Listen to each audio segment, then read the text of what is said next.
Imaginez un avenir dans lequel n'importe qui et n'importe où, que ce soit au fin fond du Sahara, au cœur de l'Amazonie, dans une communauté inuite du Groenland ou sur un îlot perdu au milieu du Pacifique, tout le monde pourra sans distinction avoir accès à une connexion internet à haut débit assez rapide pour regarder ses séries en 4K, avec un temps de latence suffisamment faible pour faire tourner les jeux en ligne les plus exigeants. Toute la planète enfin réunie à égalité dans un réseau incroyablement performant, accessible à tous, jusqu'aux pays les moins développés, et nulle part la moindre zone blanche isolée du reste du monde.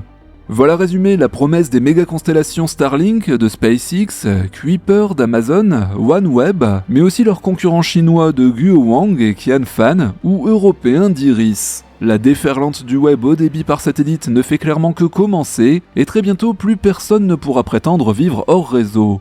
En fait, le marché semble à ce point prometteur que ce sont pas moins de 10 000 satellites qui doivent à terme être installés en orbite pour le seul compte de Kuiper, 12 000 pour Qianfan, 13 000 pour Guowang, et le chiffre hallucinant de 42 000 pour Starlink, dont plus de 6 000 sont déjà opérationnels au moment où on écrit cette vidéo, ce qui donne en tout 77 000 appareils en orbite simultanément, encerclant le monde de concert rien que pour les 4 plus gros acteurs du secteur. Et oui, j'ai bien dit 77 000 satellites, soit à eux seuls plus de 15 fois la somme d'absolument tout ce qui avait été lancé dans l'espace depuis les années 60 jusqu'au premier tir de Starlink. 77 000 satellites à durée de vie courte dont il faudra renouveler en permanence les effectifs par pas moins de 12 000 appareils par an. Le changement d'échelle réclamé par ces architectures est absolument radical, et derrière ces chiffres vertigineux se cachent bien sûr des milliards de dollars investis, des lanceurs monumentaux spécialement conçus pour propulser tout ce monde, et on l'imagine, des retours sur investissement attendus à la hauteur de ces infrastructures titanesques.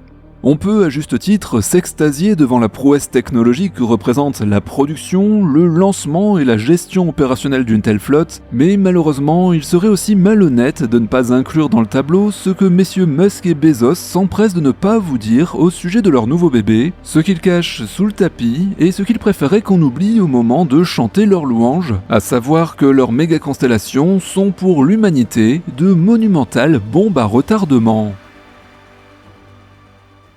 Salut les terriens. Bon, on le sait d'avance, voilà un épisode qui ne nous vaudra peut-être pas de franches amitiés. À tous les habitués du journal de la Starbase, il est possible que cette vidéo vous semble prendre un peu le contre-pied de nos histoires habituelles, et certaines données que je m'apprête à vous exposer ne feront pas plaisir à tout le monde.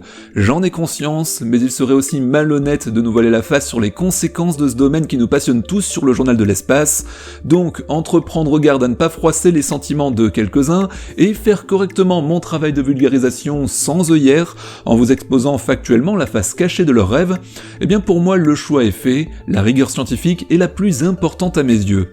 C'est donc parti pour un épisode un peu particulier, peut-être l'un des plus clivants de la chaîne, mais qui je l'espère permettra à tous de faire son choix en connaissance de cause face aux offres si alléchantes des méga-constellations.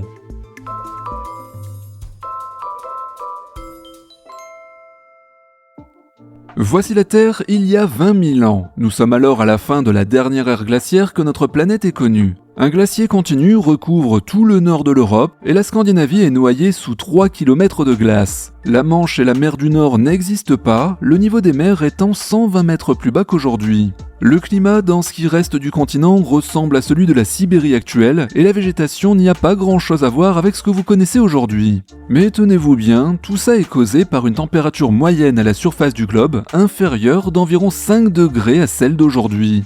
Oui, 5 degrés seulement sur la moyenne planétaire, et ce sont ces 5 degrés qui font toute la différence entre une Suède verdoyante et une gangue de glace désertique, mais aussi celle entre une côte d'Azur au climat doux en hiver, appréciée des retraités, et le même endroit changé en une steppe glaciale. Bon, si je vous fais ce très bref rappel de climatologie qui n'a à première vue pas l'air d'avoir de lien direct avec notre sujet, c'est pour vous faire prendre conscience de l'ampleur des conséquences de chaque degré perdu ou gagné à l'échelle du globe, et même en fait de chaque dixième de degré. C'est aussi pour vous faire réaliser que quand les projections climatiques évoquent un réchauffement de 4 degrés d'ici à la fin du siècle, ce n'est donc pas seulement un problème de manque de neige pour les sports d'hiver, ce dont il est question en réalité, c'est de la perspective très concrète d'un monde devenu en quelques décennies absolument méconnaissable au regard de ce qu'il est aujourd'hui, tout comme l'est pour nous cette Europe couverte d'un glacier. Une planète à venir dont une part significative est devenue impropre à toute agriculture, voire totalement inhabitable pour l'humanité, avec des conséquences encore impossibles à anticiper totalement, mais que je vous laisse imaginer en termes de famine, d'exode et de conflits armés. Ok, c'est joyeux aujourd'hui. Encore du changement climatique sur cette chaîne. Et franchement, entre nous, on n'est pas là pour se faire la morale, sans compter que c'est idiot.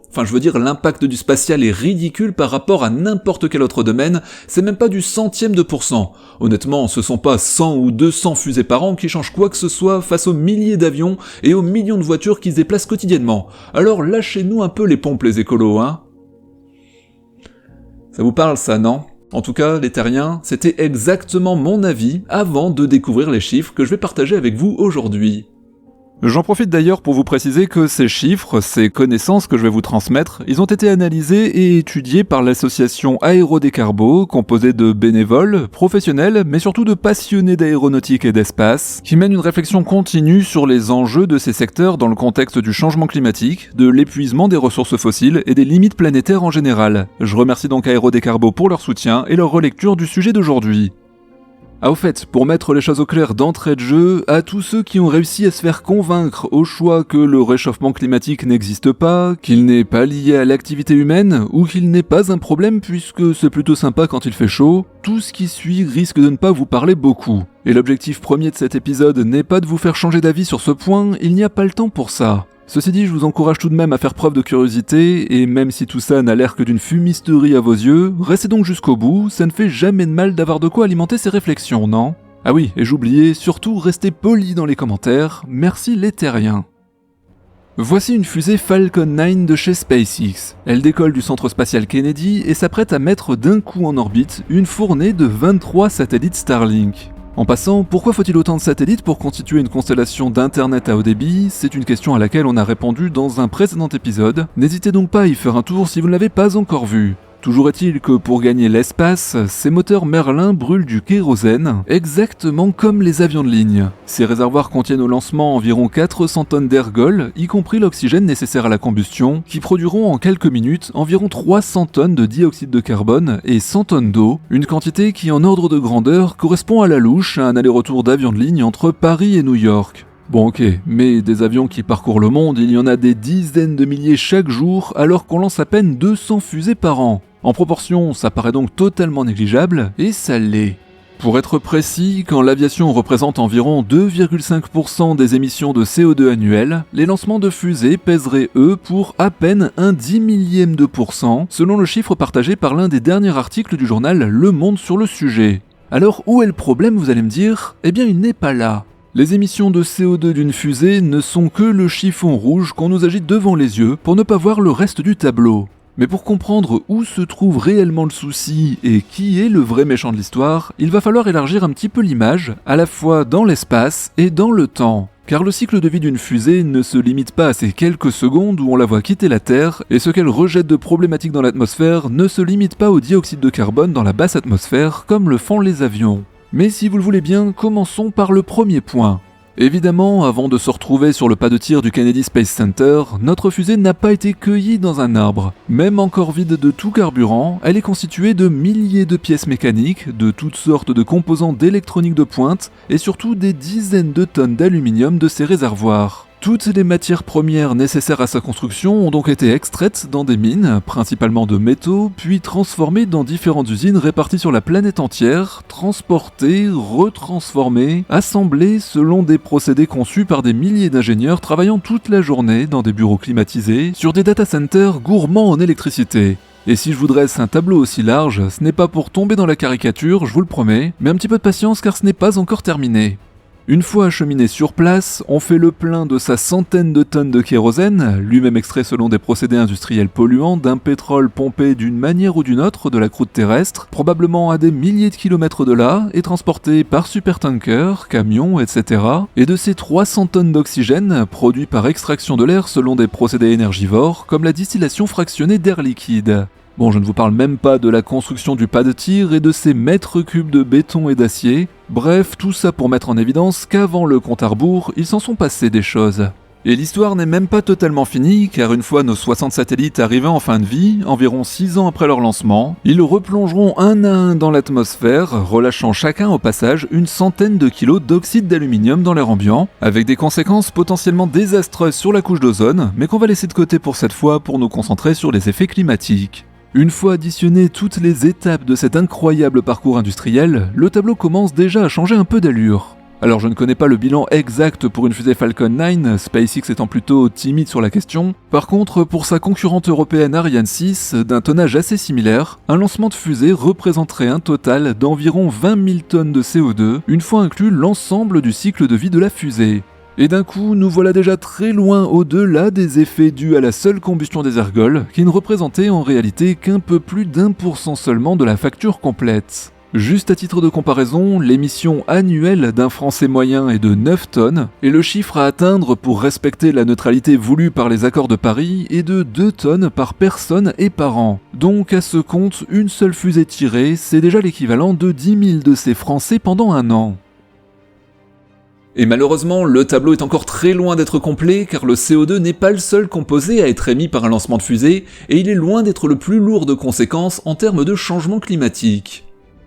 Avant toute chose, éclaircissons un point de vocabulaire. Je ne vous parlerai pas ici d'effet de serre qui est un terme trompeur, car parler d'effet de serre nous fait imaginer une situation assez simple, avec une sorte de bâche de CO2 qui réchaufferait uniformément la planète comme les tomates d'un potager. D'abord, si une serre chauffe, c'est surtout parce qu'elle interdit la convection de l'air, ce qui ne colle pas du tout à ce qui se produit avec les gaz dits à effet de serre, mais surtout, la machine climatique terrestre est infiniment plus complexe que ça. C'est la somme de dizaines de phénomènes différents, d'allers-retours thermiques entre couches atmosphériques et océaniques que l'on ne va pas détailler ici. Et plutôt que d'effet de serre, on préférera faire le bilan de tous ces phénomènes et parler de forçage radiatif. Le forçage radiatif associé à un élément donné, CO2, méthane, vapeur d'eau, c'est une donnée quantifiable qui correspond au nombre moyen de watts d'énergie solaire supplémentaire par mètre carré, piégé par sa présence dans l'atmosphère. Et il nous permet de donner des chiffres sur les conséquences de ces différentes émissions, et plus seulement de parler dans le flou.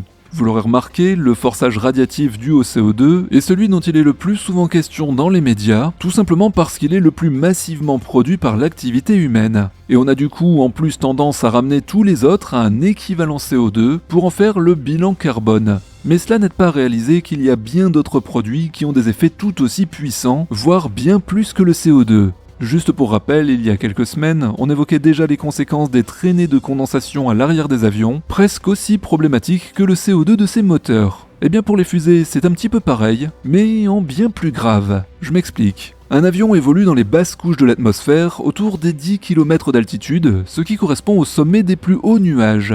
La vapeur d'eau qu'il produit, aussi problématique qu'elle soit, a donc au moins la chance de finir tôt ou tard par rejoindre le cycle naturel de l'eau. Vous savez, les pluies, les rivières, les océans, l'évaporation, bon je ne vous refais pas le tableau. Mais une fusée, elle, lorsqu'elle décolle, va traverser l'une après l'autre absolument toutes les couches de l'atmosphère, y compris les plus élevées, et tout ce qu'elle rejette profite donc successivement à toutes ces strates, y compris sa vapeur d'eau, puisque tout comme dans un réacteur d'avion, la combustion des ergols de fusée produit énormément d'eau. Les 400 tonnes d'ergols de notre Falcon 9 produiront environ 100 tonnes d'eau, comme on le disait tout à l'heure, et malheureusement, ce qui est largué à haute altitude y reste à bien plus long terme. Bon, si on jette maintenant un œil à ce tableau qui récapitule les ordres de grandeur du forçage radiatif direct dû aux différents produits de combustion des moteurs de fusée dans la haute atmosphère, selon l'étude de Martin Ross et Patty Schiffer, parue en 2014, on constate alors que celui de la vapeur d'eau est justement presque 1000 fois plus intense que celui du CO2. Et plus grave, on voit surtout qu'il n'est même pas le pire. Ce que vous lisez dans l'avant-dernière colonne, ce sont les chiffres relatifs aux suies expulsées par les moteurs. Et ces suies, une fois dispersées dans la haute atmosphère, provoquent un forçage radiatif plus de 50 fois supérieur à celui de la vapeur d'eau, lui-même presque 1000 fois supérieur à celui du CO2. Quant à la dernière colonne, c'est celle de l'alumine produite par les boosters à poudre, et qui n'a pas grand-chose à envier à la précédente. Car oui, les différents types de propulsion existants sur le marché du lanceur libèrent ces composés dans différentes proportions. Une comparaison rapide permet d'ailleurs de constater que les plus délétères sont de loin les moteurs au kérosène type Falcon 9, les boosters à poudre qui accompagnent souvent les fusées à hydrogène comme Ariane ou le SLS de la NASA, et les moteurs hybrides, plus rares mais développés aujourd'hui par certaines startups dont on a déjà parlé sur la chaîne. En bref, si on fait le bilan de tout ça, certes le CO2 émis par les fusées représente moins d'un 10 millième de % de la production humaine, mais les suies dans la haute atmosphère sont en fait beaucoup plus problématiques, et elles étaient ainsi déjà la cause, à la parution de cet article il y a 10 ans, d'environ 0,1 à 0,5% du forçage radiatif anthropique total. Ouf, ça va, vous m'avez fait peur, quel foin pour 0,5%. Ça va quoi, on est toujours loin des avions, des voitures, ou même de la production de viande. Bref, 0,5%, on s'en fiche, non? Non? Eh bien, si le trafic spatial restait à jamais celui de 2014, je ne me serais peut-être pas embêté à vous faire une vidéo aussi longue sur le sujet. C'est vrai que 0,5% ce n'est pas zéro, mais il y a clairement d'autres sujets à traiter en priorité. Seulement, le trafic dans les années à venir n'est pas du tout, mais alors pas du tout parti pour rester celui de 2014, car c'est à ce stade de l'histoire que débarquent les méga-constellations, et c'est là que tout dérape. Quelques chiffres. En tout, en 2014, année de l'étude de Ross et Schiffer, 92 fusées ont décollé. 9 ans plus tard, ce chiffre a plus que doublé avec 211 fusées tirées dans le monde en 2023, et on peut légitimement imaginer que les impacts dus aux suies dans la haute atmosphère ont suivi plus ou moins la même courbe. Mais détaillons un peu ce bilan. Sur 211 fusées tirées, 96 l'ont été par la seule entreprise SpaceX, avec 91 lancements de Falcon 9 et 5 de Falcon Heavy. Autrement dit, en 2023, SpaceX a lancé autant de fusées que le monde entier en 2014, et presque la moitié des fusées tirées l'année dernière étaient des boosters Falcon, qui, on l'a dit au début, fonctionnent au kérosène, et sont dans notre précédent tableau loin en tête des émissions de suie. Alors pourquoi SpaceX est-il à ce point devant tout le monde? Eh bien tout simplement parce que l'entreprise est son propre client. Si la Falcon 9 ne connaît à ce point pas de pause, c'est parce qu'elle s'affaire principalement à déployer les milliers de satellites de la méga-constellation Starlink. D'ailleurs, si on reprend nos chiffres en termes de nombre de satellites déployés, le bilan est encore plus impressionnant. Sur les 2893 engins spatiaux tout type confondus lancés en 2023, on a 1984 appareils, soit plus des 2/3, qui étaient des satellites Starlink. Donc je le redis, en nombre de satellites, plus des 2/3 de l'activité spatiale en 2023 étaient déjà destinés à la seule constellation Starlink. Et ce n'est que le début, car si aujourd'hui environ 6000 satellites sont déjà à poste pour les besoins du réseau, comme on l'a dit plus tôt, ce sont bel et bien 42 000 appareils qui sont visés à terme, et même comme on l'a dit, 77 000 si on inclut la concurrence, parce que oui, il n'y a pas que Starlink.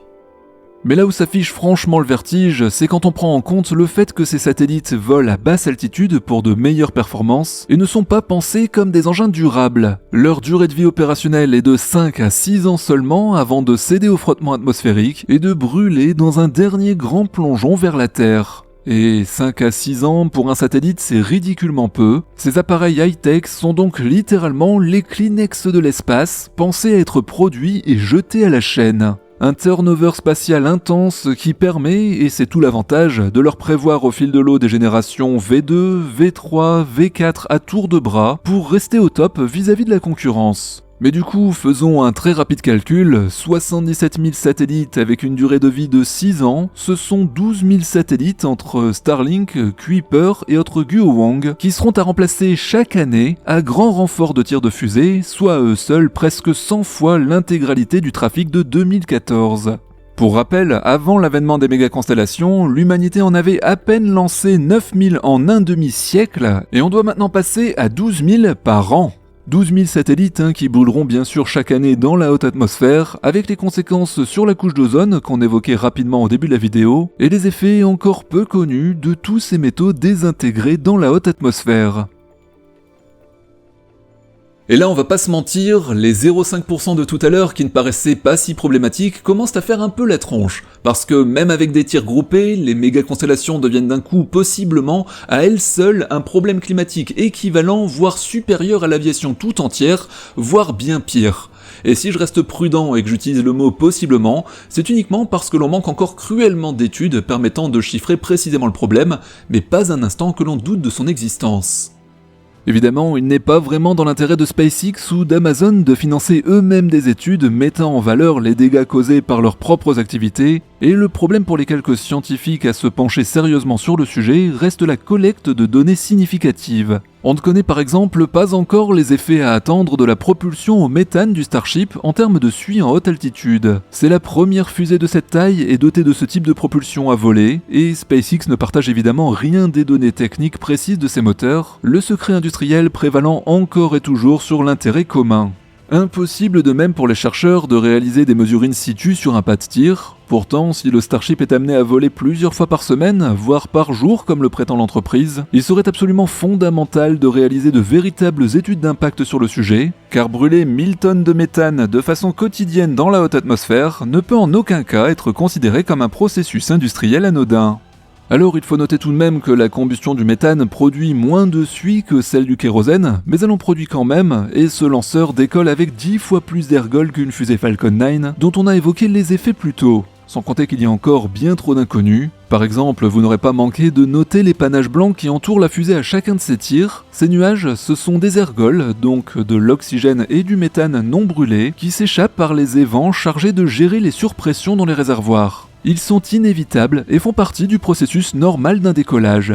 Mais quelle quantité de méthane est ainsi libérée directement dans l'air pendant les heures qui précèdent le tir? Ça, on ne le sait pas. Le méthane, faut-il le rappeler, c'est un gaz dont l'effet sur le réchauffement climatique est plus de 80 fois plus intense que celui du CO2 sur un horizon de 20 ans. Les conséquences de ces dégazages massifs de méthane inédits dans l'histoire de l'aérospatiale n'ont évidemment jamais été quantifiées, et s'ils doivent devenir la norme quotidienne, il serait peut-être bon de se pencher sur leur cas. En résumé, que l'on soit bien clair, même si on manque de chiffres, l'éléphant est bien là, et il a la ferme intention de rentrer dans le magasin de porcelaine. En fait, il a même déjà les pattes avant à l'intérieur, et on ne sait seulement pas encore l'étendue exacte des dégâts qu'il s'apprête à causer en dansant la Java entre les rayons.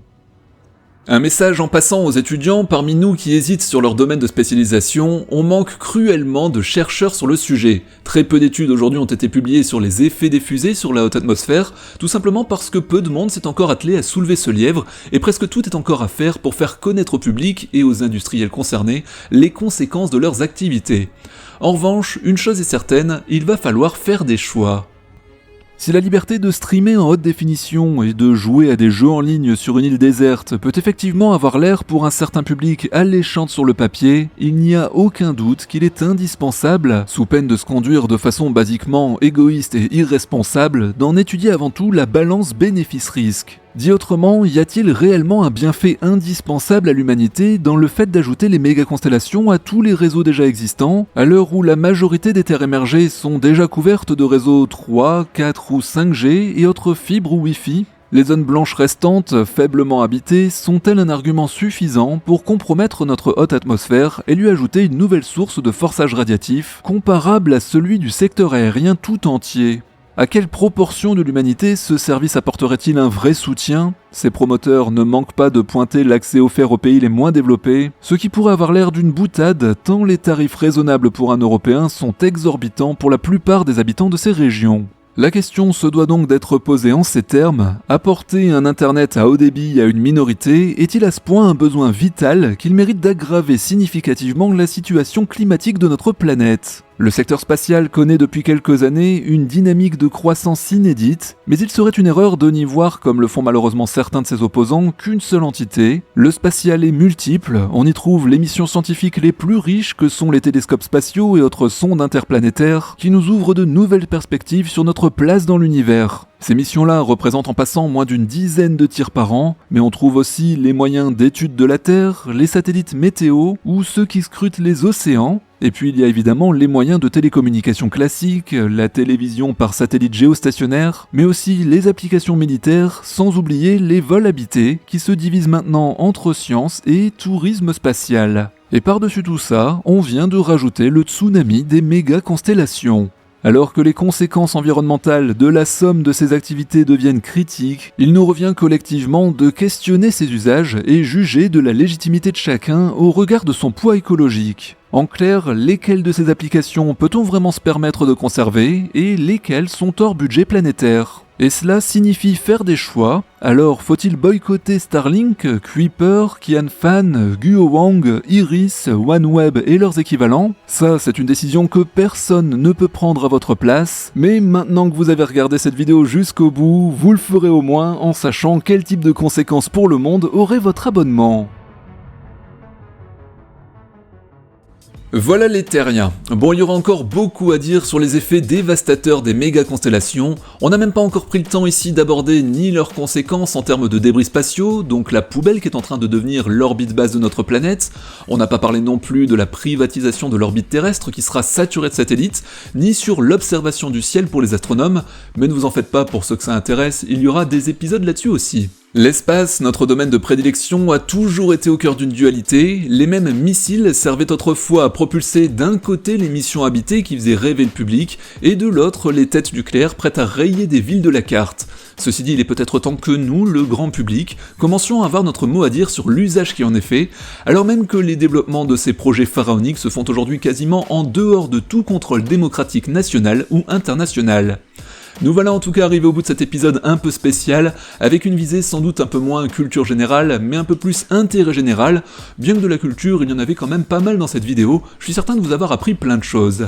Bon, ce n'est jamais évident pour nous de traiter d'un sujet aussi délicat, de mettre les pieds dans le plat sur ce domaine qui nous passionne tant au Journal de l'Espace, mais vu la notoriété de la chaîne aujourd'hui, vu le fait aussi qu'on vous propose 2 émissions par semaine rien que sur le fabuleux programme Starship de SpaceX, lanceur qui, ne nous voilons pas la face, va certes nous ramener sur la Lune, mais va aussi et surtout servir à déployer en plus grand nombre les satellites des méga-constellations, eh bien j'ai longtemps pesé le pour et le contre de créer cette vidéo, mais il était important pour moi de ne pas non plus, je dirais, avancer avec des œillères. Le spatial, ça reste un domaine incroyable, extraordinaire même, et on continuera toujours de vous faire rêver au Journal de l'Espace, mais les activités qui se déroulent au-dessus de nos têtes étant loin d'être toutes dignes de louanges, eh bien vous pourrez aussi compter sur nous pour garder un regard émerveillé, mais aussi scientifique et juste dans nos émissions. N'oubliez pas le pouce, partagez la vidéo si le sujet vous a semblé important, c'est comme ça qu'elle aura un maximum d'effet. On se retrouve très vite pour la suite. Ciao les terriens!